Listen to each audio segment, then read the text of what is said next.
The present, right now, is a product of all the todays leading up to now. The future will be made of todays, and the only day you can live in is today. Today, we're talking about the importance of today, living in the present, how you can teach this to your kids, the importance of small choices, and why every choice matters. Let's get started.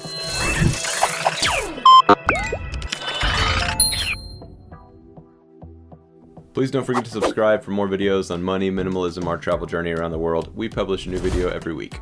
As adults, we understand that our choices today, right now, will affect the rest of our life in some small way. Sometimes a small way, sometimes a big way. Everything we do matters. Everything. Some things more than others, but everything has consequences. So what we have to ask ourselves is, are we building habits that make a better tomorrow or a harder tomorrow? It's all hard. Getting a daily running and exercise routine and eating well is hard. Living a life of obesity is hard, so we have to choose our hard.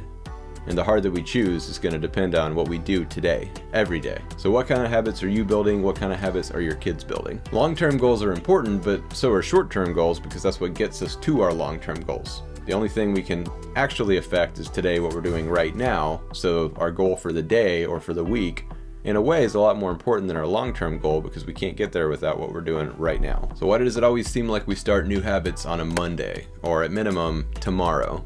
We'll get started tomorrow, or I'll start that next week, or I'll wait till the first of the month so I can start fresh. Next week, we're going to dive deep into procrastination and fighting it in your kids and in your own life, but this week we're just talking about the small choices and the importance of the present. But the battle of procrastination is won by those daily small choices and the daily habits that we choose to keep. Small choices are everything. A piece of candy or a piece of fruit, that's a small choice. It's a quick choice, but what happens the next time you have that choice?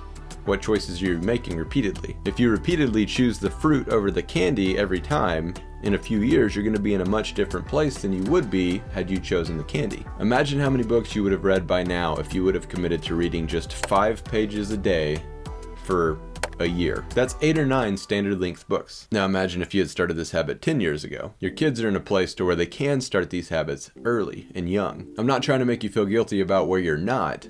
I'm just saying, imagine where you could be if you start this stuff now. If you start these small habits, these daily habits, if you raise kids of intention who have habits of intention. So it's not about how much time we've wasted, it's about how much time we have left to use. Think about this phrase. Okay, just this one time. How many times have you said that to your kids? How many times have you said that to yourself? We've all told ourselves this stuff before.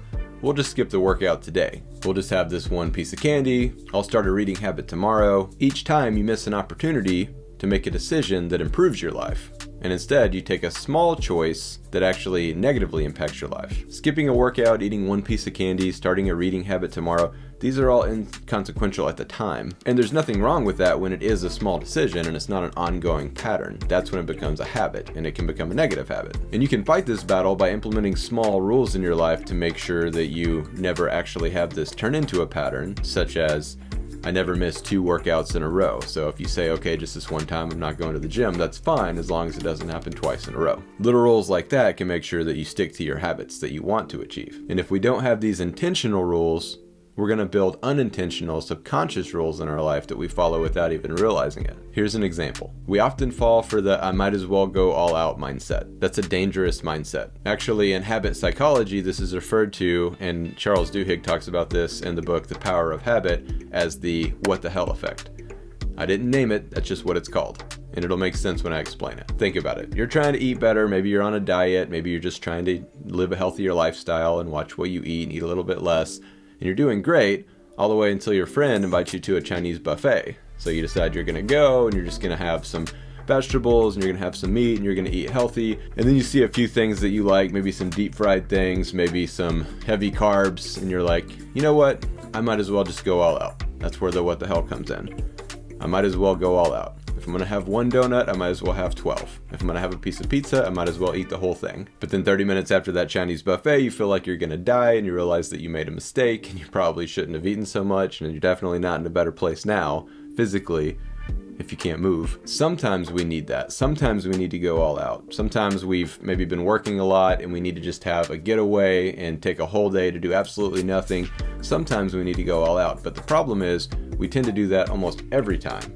We say if we're going to cheat on this diet or whatever, we're going to go crazy.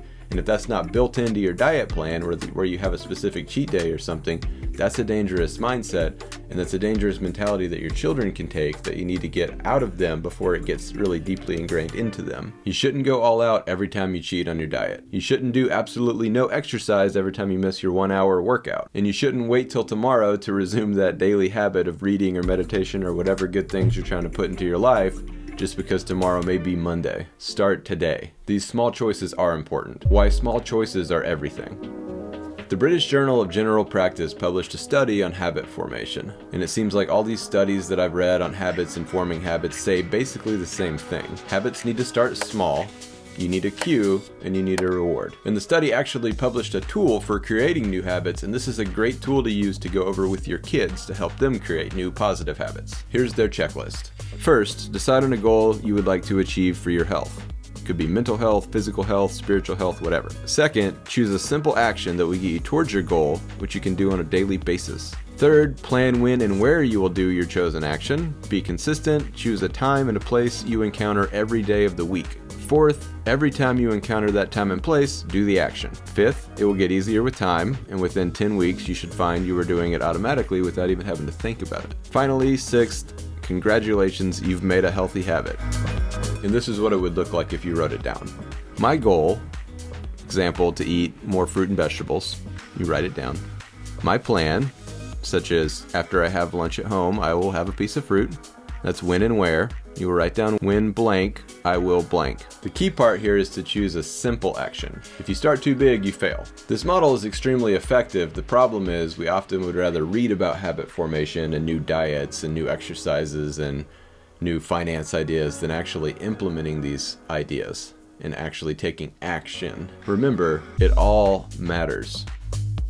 Every choice matters in some way, and that's good. Now you can feel good about each one. When you go to pick up that donut and second guess yourself and decide not to pick up the donut, that's a small win, and you should celebrate that every time. If nothing else, just think about how much better you're going to feel because you didn't have those heavy carbs. If you start a budget, if you get a gym membership, any of these things are small wins, and you should celebrate them and teach your kids to celebrate these small wins. They're not insignificant decisions, they're actually small wins. And small wins are actually all you need for huge success. You just have to have enough of them. Every decision you make has some sort of implication on your life. Remember that in the happy times, and remember that in the stressed out and worried times. Remember that on the weekdays, remember that on the weekends. Remember that morning and night. The point is, everything you do matters. Try to remove the word just out of your vocabulary when it comes to habits, unless you use it for good. It's not just one more spoonful of sugar in your coffee. It's not just one more slice of pizza. It's not just one day without completing your habit, but it is just one more mailbox when you're running through your neighborhood and trying to get better at running. It is just one more page when you're reading. It is just 100 more words if you're writing. Use the word just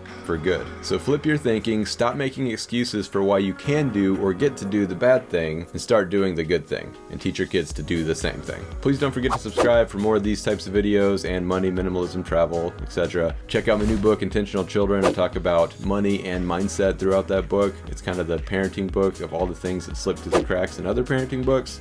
So be sure to check out that. I'll put a link below. That's all for today. I will see you next week.